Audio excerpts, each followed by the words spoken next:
Props and facts.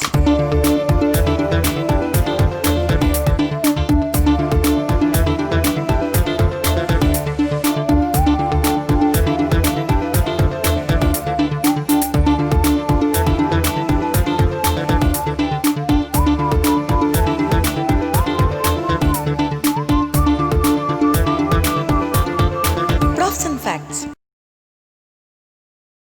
Again welcome to my show props and facts. इस बार हम लोग बात करेंगे बजट और सुपर बिल्टअप एरिया के बारे में। अगर आपका बजट है, जो भी आपका बजट हो, 20 लाख हो सकता है, 30 लाख हो सकता है, 1 करोड़ भी हो सकता है, उसके ऊपर डिपेंड करता है आप कितना बड़ा फ्लैट ले रहे हो, क्या क्या अमेनिटीज है, और उसके अंदर आ जाता है आपका सुपर बिल्टअप और कारपेट एरिया। आपका रिक्वायरमेंट क्या है? पकड़ लो, आपका रिक्वायरमेंट है 1000 स्क्वायर फीट। 1000 स्क्वायर फीट क्या? Built up area, super built up area और कारपेट एरिया। पहले मैं आ जाती हूँ कारपेट एरिया पे। कारपेट एरिया आप जहाँ पे प्लेन एंड सिंपल चीज, जहाँ पे आप कारपेट बिछा सकते हो, including your toilet, including your lobby, including your balcony area, including kitchen, including all, that's called a carpet area. तो फिर बिल्टअप एरिया क्या है? ऐसा नहीं कि आप सिर्फ कारपेट एरिया के ऊपर ही पैसा दे रहे हो, आपको पैसा देना पड़ रहा है बिल्टअप एरिया के ऊपर और सुपर बिल्टअप एरिया के ऊपर, क्योंकि कुछ भी चीज के लिए प्रोमोटर हो या बिल्डर हो, अपना पैसा तो लगाएगा नहीं, पैसा आपके पॉकेट से लिया जाएगा। तो what is built up area? Carpet area is inner wall to inner wall and built up area is a outer wall to outer wall. तो आज आ जाता है सुपर बिल्टअप एरिया। जनरली क्या होता है, ये सुपर बिल्टअप एरिया के बारे में लोगों का कॉन्सेप्ट ही क्लियर नहीं है और ज्यादातर कॉन्सेप्ट क्लियर भी किया नहीं जाता है। तो what is super built up area? आप अपने घर से निकल रहे हो, लॉबी एरिया की तरफ जा रहे हो, लिफ्ट के ऊपर जा रहे हो, तो this are all including the super built up area. चलिए, आपके कम्युनिटी में स्विमिंग पूल है, आपके कम्युनिटी में जिम है, आपके कम्युनिटी में क्लब हाउस है और बाकी सारी फैसिलिटीज है, that will all considered into the super built up area. तो ये तो वैसे नापा नहीं जा सकता है, इसका हम लोग एक रेशियो निकलते हैं। तो जितना बड़ा आपका कंपाउंड होगा, जितना बड़ा आपका अमेनिटीज होगा, रेशियो उतना बढ़ता जाएगा। जनरली सुपर बिल्टअप एरिया का रेशियो होता है 25 to 30%।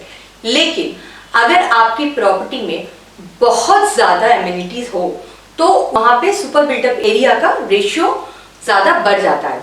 तो ये रेशियो आपको जानना बहुत जरूरी होता है कि आप, और ये रेशियो आपको पता कहाँ से चलेगा? एक तो आपका जो सेल्स पर्सन है वो आपको बताएगा, जो कस्टमर केयर मैनेजर है वो आपको बताएगा, और ज्यादा से ज्यादा आपको बताएगा आपका जो एग्रीमेंट होता है।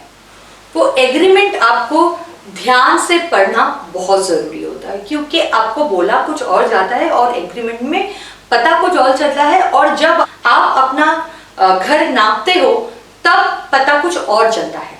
तो ये सब चीज में ध्यान देना बहुत जरूरी है। बट नाउ अभी थोड़ा आसान हो गया है क्योंकि रेडा आ गया है। व्हाट इज रेडा?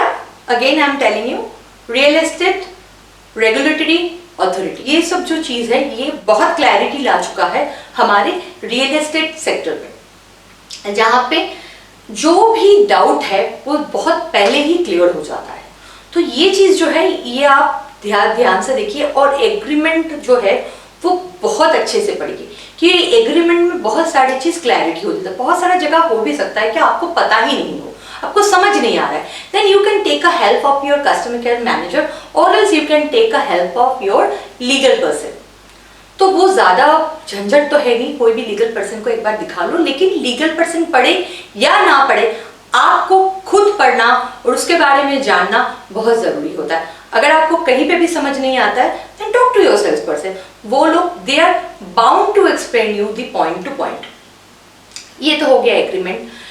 ये सब चीज पे ध्यान देना जरूरी है, तो वहां पे आपका कॉन्सेप्ट और भी क्लियर हो जाता है। तो शायद मैं आपको समझा पाई हूँ कि what is super built up area, what is carpet area and what is a built up area. तो ये चीज आपको जानना बहुत जरूरी होता है। ये चीज का क्लैरिटी अगर आपको पहले से ही पता चल जाए तो। लेकिन एक चीज मैं आपको और एक चीज बताना चाहती हूँ, आजकल रेडा आने के बाद ये सुपर बिल्टअप एरिया का कॉन्सेप्ट धीरे धीरे जा रहा है। जो भी बिल्डर आपसे पैसा लेगा वो आपका कारपेट एरिया या फिर बिल्टअप एरिया के ऊपर ही पैसा लेगा। तो क्लैरिटी बहुत यहाँ पे ज्यादा है। लेकिन और हाँ, आप देख लेना आपका प्रोजेक्ट या आपका फ्लैट रेडा के अंडर अप्रूव्ड है या नहीं। अगर आप कोई भी प्रॉपर्टी पे जा रहे हो तो वो प्रॉपर्टी कौन से स्टेज में है, ये स्टेज भी देखना बहुत जरूरी होता है, क्योंकि यहाँ पे डिपेंड होता है कि आपका कंप्लीशन डेट कब है।